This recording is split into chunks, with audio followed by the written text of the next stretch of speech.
Okay, so I've got my pencils done and I'm ready to ink. I use a crow quill when I ink. My outlines, now not every manuscript is going to require outlines or black outlines on your illumination. You just need to look at your example or your source to see what kind of outline it has. And my son was asleep. Let me check on him super fast before we get started. Okay, so this is pretty straightforward.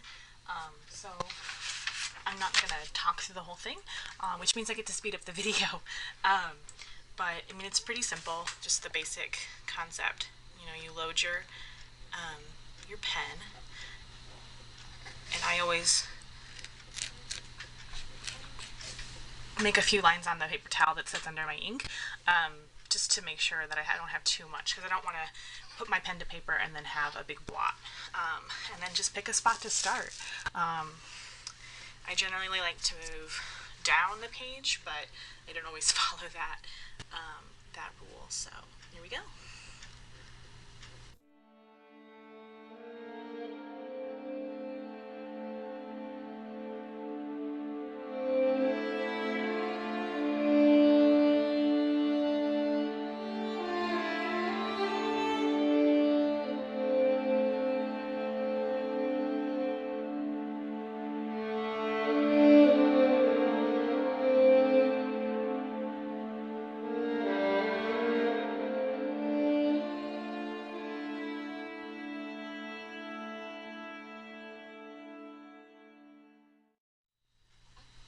Okay, so I messed up here, and I drew a line that I wasn't supposed to draw.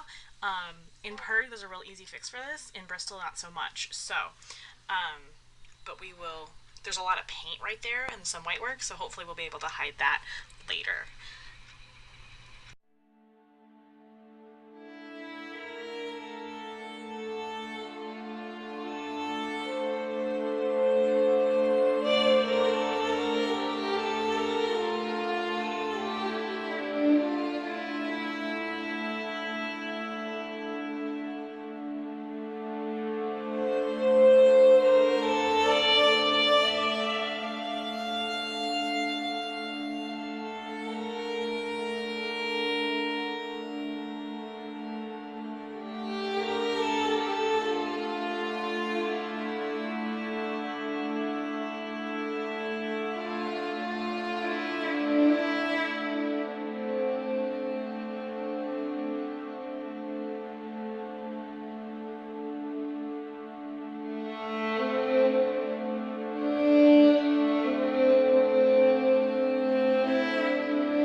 So now that I'm finished inking, one of the first things I want to make sure I do is clean my nib, because especially if you're using waterproof ink, which I do because, you know, working with gouache, there's lots of water and I don't want my ink to run. You want to clean your nib so that it doesn't get clogged and horrible, and it's just part of maintaining your nib. I did miss a line here, so I'm going to go back and fix that before we paint, or before we erase and paint. Before I erase, I also want to make sure I give the ink plenty of time to dry.